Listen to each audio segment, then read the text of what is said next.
exterminarlo, porque no es ni un comunismo, es una base marxista-leninista adaptada a la egolatría de Fidel Castro, a sus ambiciones imperiales, a su egolatría de emperador del universo que quiso ser.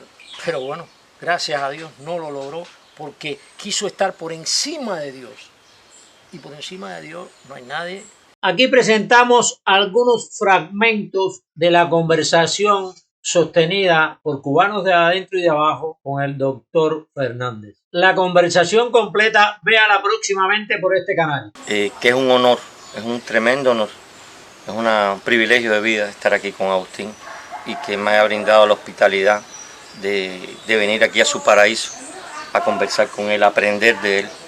Y le estoy infinitamente agradecido. Bueno, ambos vamos a aprender. No. Ambos vamos a aprender. Aprender de usted y siempre es así, claro. Ambos aprendemos. Y le estoy muy agradecido, Agustín, gracias por invitarme, por brindarme la hospitalidad de su hogar, de su casa.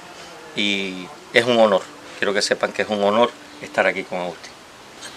La lucha, un solo final, la libertad de Cuba, la extinción del castrocomunismo. El origen de esta amistad ha sido la libertad de Cuba. Todo por la libertad de Cuba. Exacto. Todo. Gusto en tenerte aquí. No. Me he fijado en tus actuaciones en las redes sociales. ¿Por qué? Porque probado está que el poder no entiende, sino que podamos poner 100 hombres en la calle, 20 frente a una estación de policía, a hacer un reclamo constante, perseverante, porque es de la única forma que el poder entiende. Con Payá no podían. Intelectual y políticamente los había superado a la dictadura. No estaba listo. Porque ese era el momento, no de salir aquellos poquitos que salimos relacionados con la densidad de población de Cuba. Aquellos poquitos que salimos con su féretro a sepultar. No, era momento de que un pueblo entero saliera al reclamo. Y entonces ellos sí iban a temer.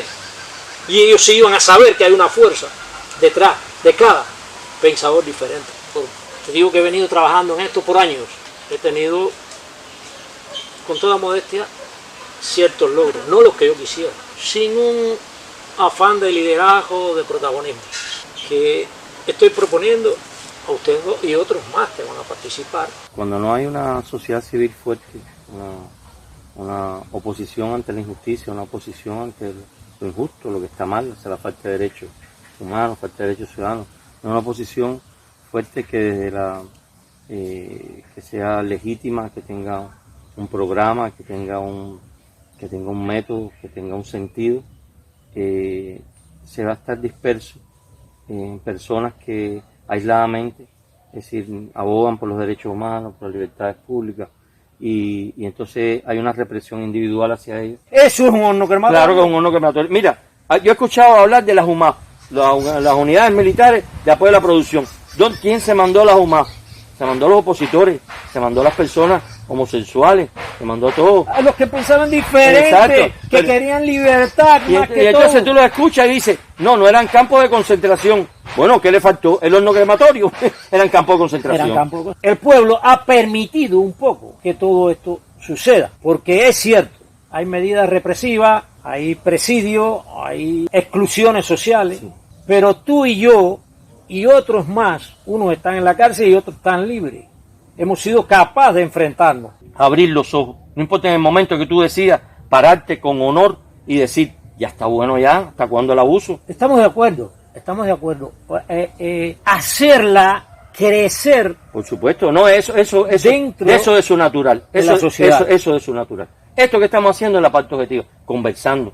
Tenemos 25.000 diferencias, pero eso no importa. Porque todas las manos son pocas. En cuanto a la libertad y al progreso de la nación, creo que no tenemos ninguna. Exactamente, pero las manos son pocas para el afán. Las manos son pocas. No importa, si ni tus hijos, ni tu familia, ni nada, pueden pensar igual que tú. En una familia todo el mundo piensa diferente. Y todo el mundo tiene una concepción. Y los hijos se parecen más a las épocas que a los padres. ¿Me entiendes? Y no hay por qué pensar igual, ni se tiene que por qué querer que las personas cambien su forma de pensar. Al contrario, sigue usted pensando como usted piensa, tenga usted su ideología, no importa, Pero esto es inhumano. Para las personas, la libertad religiosa, veneración hacia cada persona que tiene su religión, respetarla, no querer cambiar a nadie, ni su ideología. ¿A contribuir en eso? No, ya, míreme aquí. Ya esto, estar aquí con usted, ya le dice, y no es lo que uno diga, Agustín, no es lo que uno dice. Y ahorita hablamos, decía, la mejor manera de decir es así. ¿Cómo fue que llegaste a este convencimiento de hacer? En la fe, Agustín, los pósteros serán primero y los primeros pósteros. No hay una explicación, ¿Quién se pone a explicar la fe de Abraham? ¿Quién se pone a explicar la fe de Job? ¿Por qué si estoy al lado de la frontera no puedo cruzar un puente? O no puedo tener un derecho ciudadano ni siquiera, ni a tener mi pasaporte. Después tú dices, bueno, ¿y por qué me tienes que pagar la miseria que me pagas? ¿Por qué tienes que tú? ¿Por qué son tan pocos? No, mira, yo creo, bueno, quizás son pocos, pero son muchos, y quizás me atrevo a decirte que son la mayoría los que sienten indignación ante lo injusto, ante la injusticia que se comete sobre los médicos, hacia la esclavitud que se comete sobre los médicos. Que un poco que yo, si hubiese sido médico, no me dejaría manipular así. Nos encontraríamos en algún momento en el malecón marchando con el pueblo. Que el ejemplo que hizo Nelson Mandela fue grandioso. ¡Grandioso! Sí.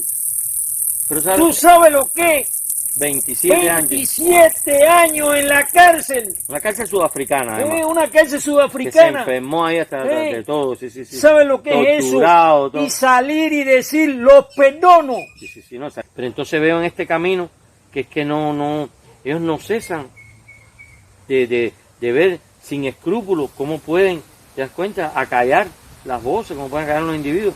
Y yo le he comentado a usted esta última vez, trataron de internarme en una institución psiquiátrica. Y le digo, primero tienen que pisotear mi cadáver antes de hacerle daño a ese señor. Pisotear mi cadáver. Nosotros somos los que enfrentamos al enemigo en el campo de batalla con el pecho. No son mis enemigos. Cuando uno dice, bendecir a lo que te aborrece, orar por lo que te persiguen y te humillan. No hay enemigos. Yo creo que, sabes que yo creo que he llegado un poco a eso, Sí, y me ha sido muy difícil. Y además, cuando dice, no enfrentéis al mal, no pongáis al agravio. Lo que pasa es que con el mal no se coopera. Se es desobediente con el mal. Exactamente. Una ley injusta, soy desobediente con Por eso yo no obedezco leyes del reglamento carcelario que es la Constitución. Exactamente. El único juez